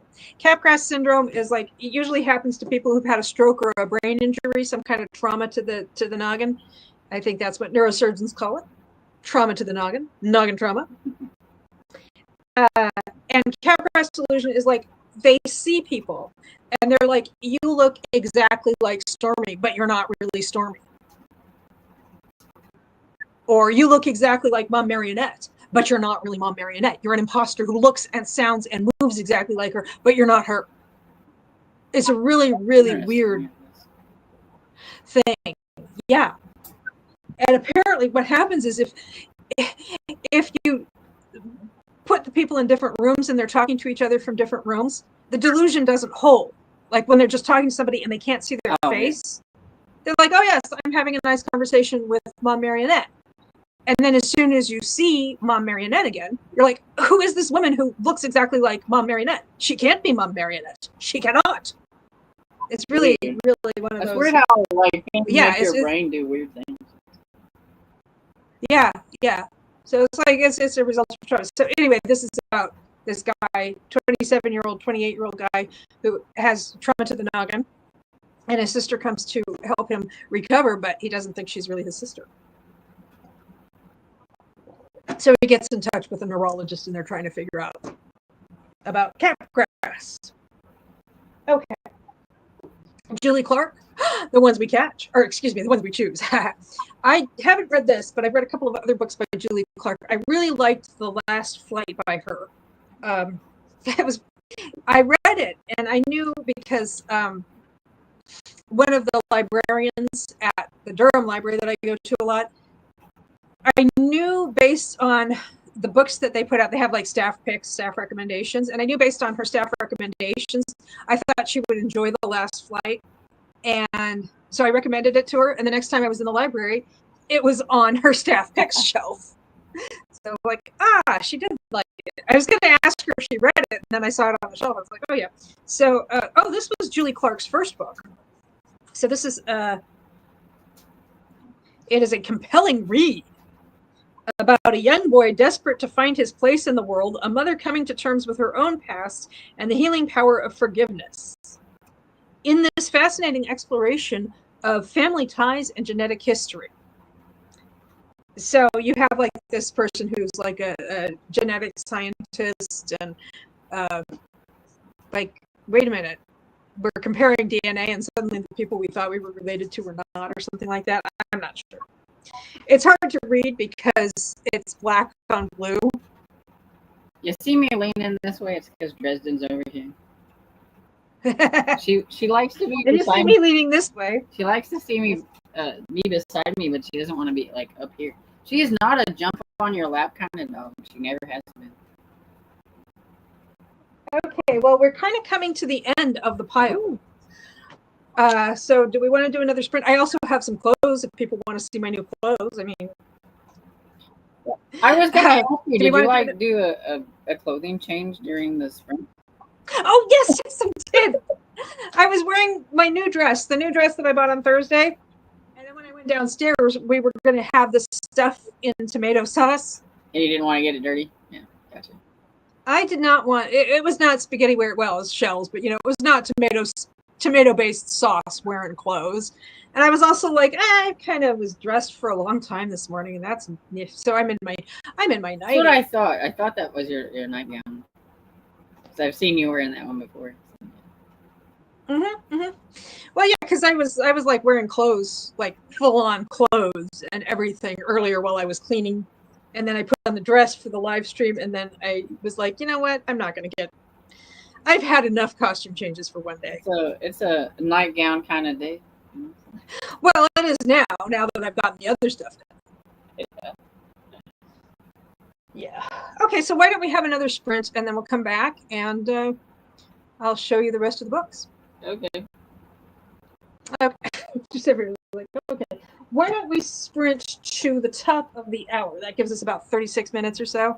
Works. My goal today is to finish this big old chunker. So. Yeah. Well, Wyoming says, show us everything you have. Show and tell day. Okay. I'll during the sprint, I will bring those things over here where I can reach them easily. Stacy says, I haven't even gotten dressed yet. It's 12:30 here. It's 1:30 where I am. Well, 1:25. And yeah, I was dressed in one outfit. Then I was dressed in another outfit. I have a nice shirt on, but my like shorts are like cutoffs from other pants, and they're too big because like I'm going to wear my big clothes until like I pull them off and they fall off and and stuff because clothes are too expensive. So I put like a tie on them. I'll like squish them up and like wrap a tie around them so they're a little tighter on me so they don't fall off. And I'm like, at least so they're like my lounging like pants. So it's not like I would wear them out in public, but well, and also when they're looser like that, they're like nice and yeah. comfy.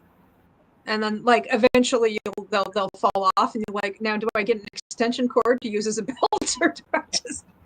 I'm about to that in some of my actual clothes that I do wear out. I'm like, man, losing weight is good, but it's also bad because like clothes are expensive and I don't like to buy clothes. I don't like shopping. I am not a shopper. I have never liked going shopping. But I'm like, I guess I could go to like a thrift store and see if I could pick up some things that look nice enough, as transitioning or whatever until. Mm-hmm. Mm-hmm. Well, is your church very formal? Do you have to have like? No, we've always been the kind of where you can see somebody in a fancy suit sitting next to somebody with overalls on. So yeah, we're not fancy. I usually just wear a t-shirt and pants and. Yeah. Okay. Wyoming says I'm still in my pajamas. I never got dressed. I even fed the little farm animals in my PJs. Well, I'm sure they appreciate it. I'm sure they did. I only got I can just see these little farm animals going like, she wore her PJs when she fed us. Can you believe it? And then the other little farm animal is like, I only got dressed earlier because I had to, because we had to go to town. Yeah. And as soon as I got back home, it was off goes the pants and on these ones go. So. And Stacy says, same Stormy. I have clothes for all the sizes I've been. Yeah, because I've gained a lot of weight over the last, not even a year, just over the last few months.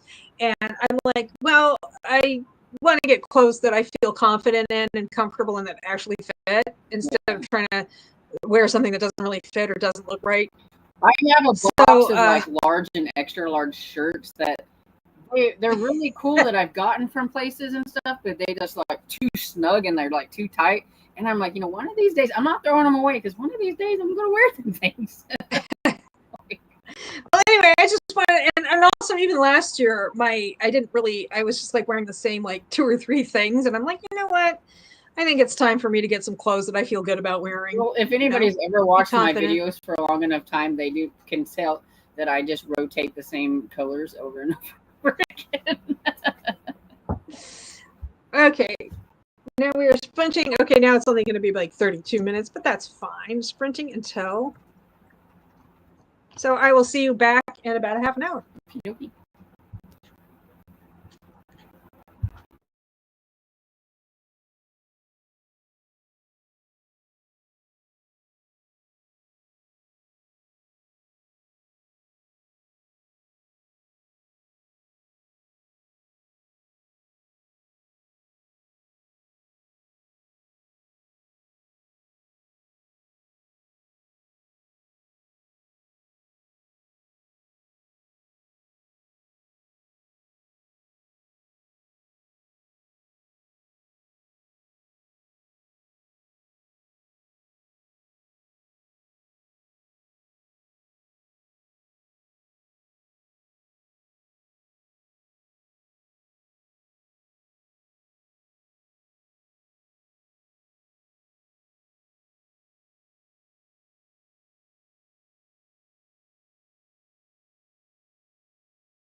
And we're back.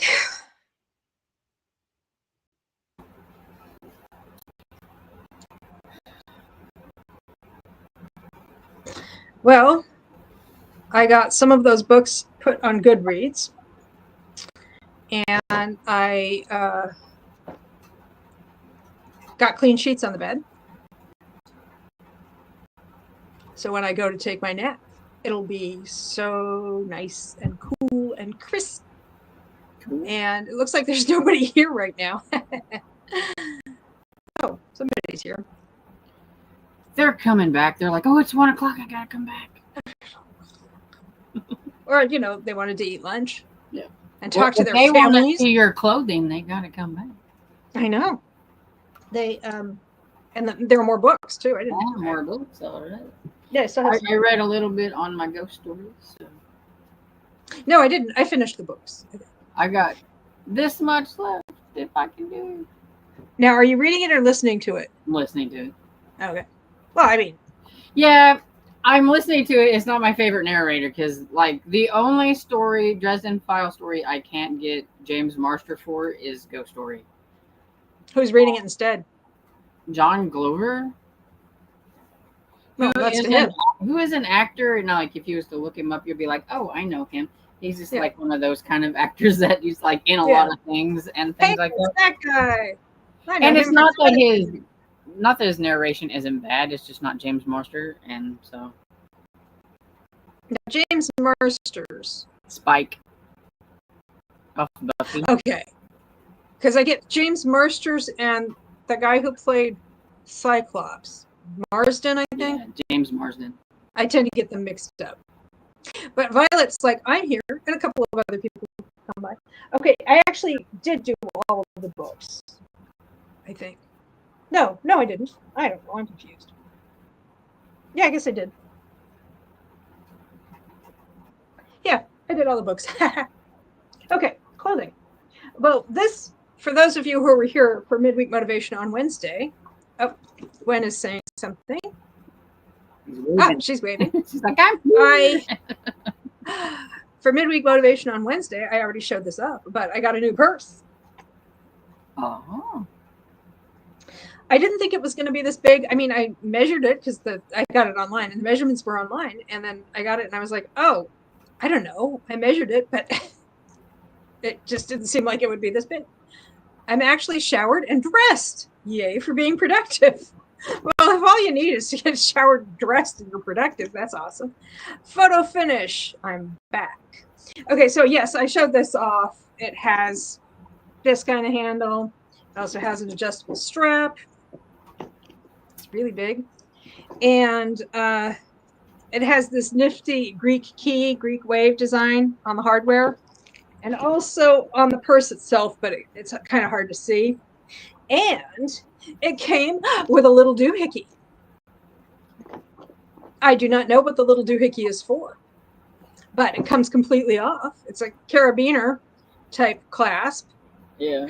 And it's got this gold tassel. That's metal, not fabric. Well, it's not really gold, obviously, but you know. And it's got this little design on it. It's gonna go on the fall tree. Hi, Esther Jane. She came in. Esther Jane, yay! Hi, Esther Jane. I was just wondering on YouTube and came upon this. Hello. I did post it on Stormy's Discord, but if you're not on Discord, we don't do the Discord thing. Mm-hmm. I get it.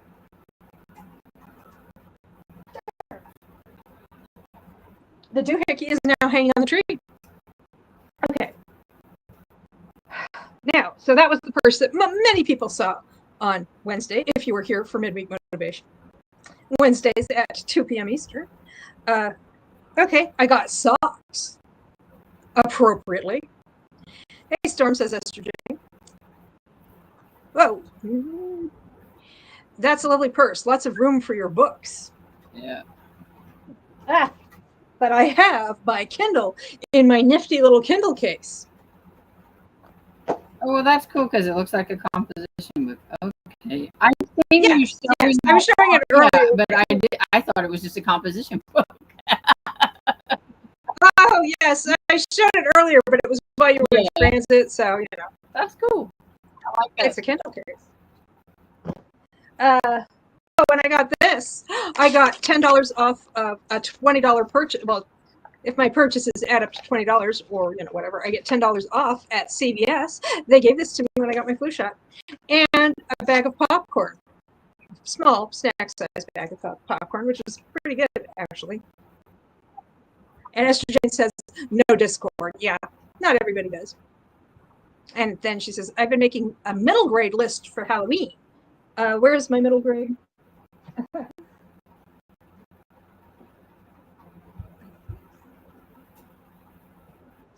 I read a middle grade book not too long ago. I think I showed it before. Bunnicula. Yay, I love Bunnicula. Which I had not actually read, even though I was probably of an age where this would have been appealing to me. That was But one of my favorite books from that age range whenever I was a kid. So, yeah. Yeah, it was good. I had a good time with it.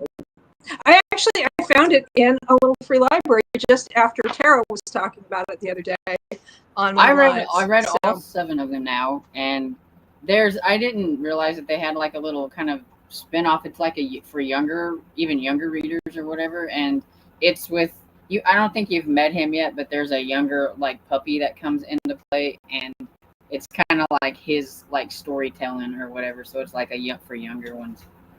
And well, because I saw this, I think when I went to log in on Goodreads, I saw that I did not know that it was the start of a series. And yes, and then I saw Holiday Inn, and I read the description, and it seemed like it was about the cat and the dog, and the bunny wasn't there. And I'm like, oh, what? The bunny actually, I feel like isn't really in a lot of the other ones. Just really featured in the first one, even though it's like the Bunnicula series.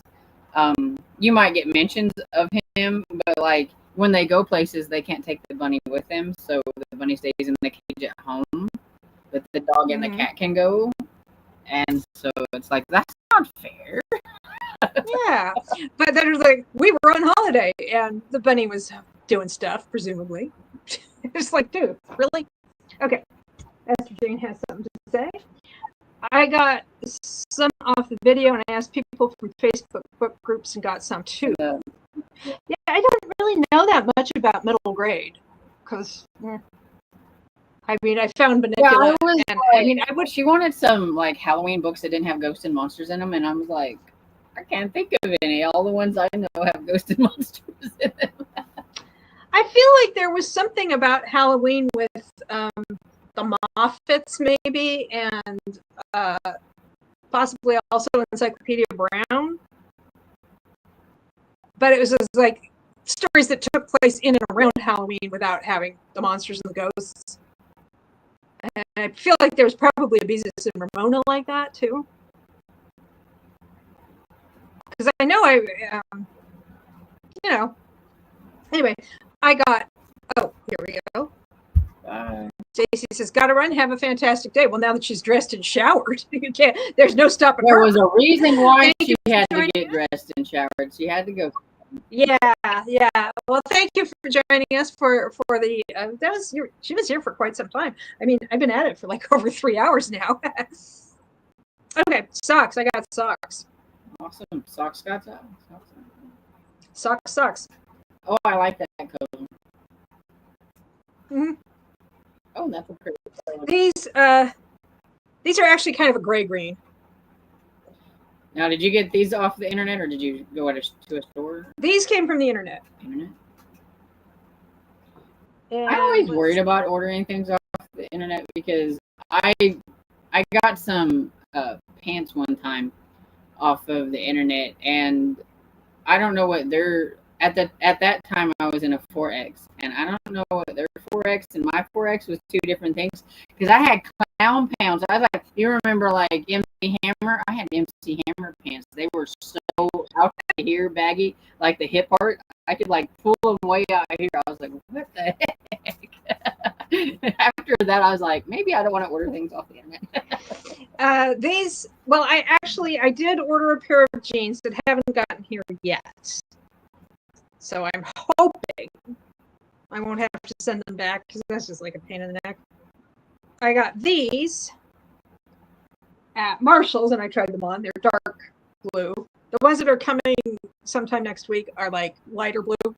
So I didn't get like two of the same thing. So anyway, so we have dark blue. And then these are very wide leg pants. Oh, yeah. That's the ankle. Wow. And they're just like a nice, they're very comfy. Very nice kind of orangey brown. I like the ones when you're walking, you look down and your pants are going when you're walking. Because I have and they're really floppy. But these aren't bell bottoms. They don't flare out. They just go straight down. Like from when I'm walking, because I have some wide pant ones too, and it's just funny because I can feel them down there flopping around. You like looking like. Yeah, this is more like they were very comfy and they were on clearance. So it's like these look like they'll be good for like around the house, going out to the mail, like running to the store or something. I mean, they're not going to stand up to like puddles or anything like that, you know. And I got this long sleeve T-shirt, which I have not yet removed the tag from, but I will.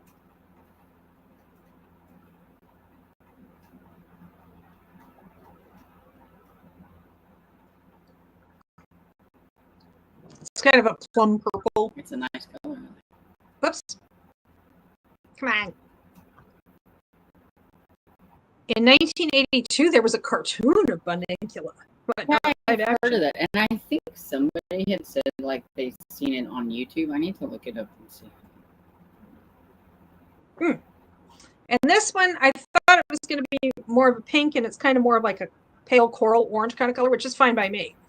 And this is actually just like, it's sleeveless. It's got gathering up at the top, though, so it's a little more formal than a tank top, but I figure it'll be nice under a sweater. And then as it gets more towards spring and summer, I can wear it without a sweater. And then I have this blouse. Oh, that's nice. I knew the stuff, these are all from the same company through Amazon. And I knew these would fit because I got another blouse, which I didn't bring over here for some reason. That's exactly the same as these. And so I knew they would fit. And then I figured the other things that size would fit since they're all from the same company. And then I had the same thing in green. I like green. And then the other one that I forgot to bring over because I already own it was burgundy. So, and then there's this thin, this is a fairly lightweight hoodie, but it's like ribbed in. It does have a little hood. Well, you know. It's kind of a fancy dress up kind of hoodie. Well, I'm still going to wear it casually because, you know, I am, you know. So that's what I have got so far. I have some leggings coming next week, a pair of jeans, and a pair of ankle boots at some point in the next week or so. And while I was at Marshall's getting the dress, the jeans, the palazzo pants, I got this candle.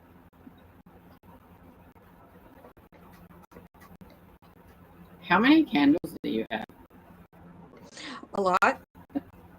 I think you and Roxy, my friend Roxy from Roxy Reads, would get along because she showed me. She's like, "You don't think I have all these candles?" She has a lot of candles.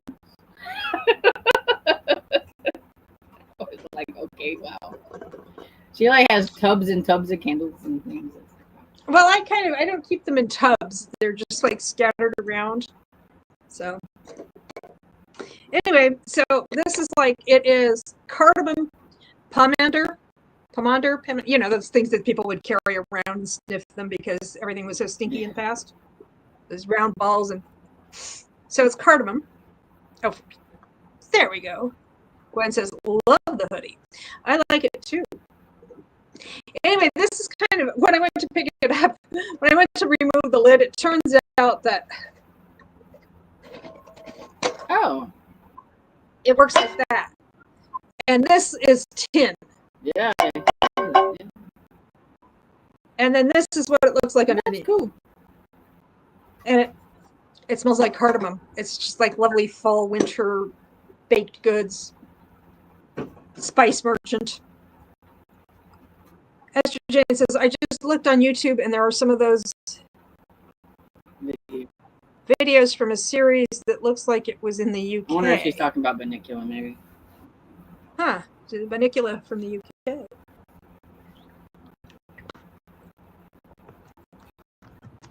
Banicula cartoon. A vampire rabbit. Anyway, so that's the clothes I got so far. Cool.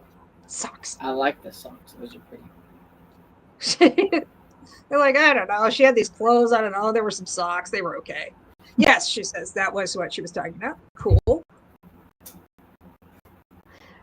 And so, do we? I think I'm gonna call it a day here because it has been over 3 hours. Yeah, I got a video. I got to make a video of my October TBR.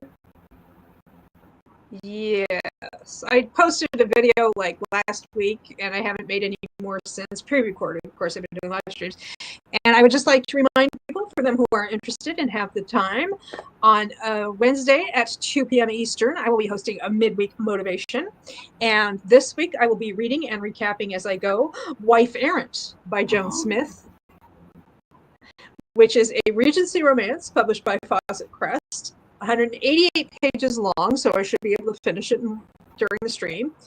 And it is from 1992. Cool. And preview of coming attractions. There are extensive pencil notes on the back cover. What they thought, huh? I think it looks like stuff they looked up. See if it was accurate. Were they like? Well, I think it was like phrases they weren't sure what they meant or something like that. Have a good day, lady, says Esther Jane. Thank you, Esther Jane. Thank you for joining us, and I hope you have a good day as well, and hope to see you again. And Violet says, thanks for the stream. This was fun. Yes, I had a good time as well. Thank you all for joining me. I appreciate it. I know I wasn't sure anybody was going to be able to make it because it's Saturday, and I figured some people would be coming and going because, again, it's a Saturday. People do stuff. Except for me. So I said, except for me. Well, me too. I'm always telling people on on Fridays that they need to let me know what they're doing for the weekend so I can live through them. See you Wednesday, says Wyoming. Barkety barkety. And so that's it. Thank you all for joining me. Appreciate it. If you're watching it back later, I appreciate you doing that as well. And I hope to see you all soon, Wednesday or some other time. Bye.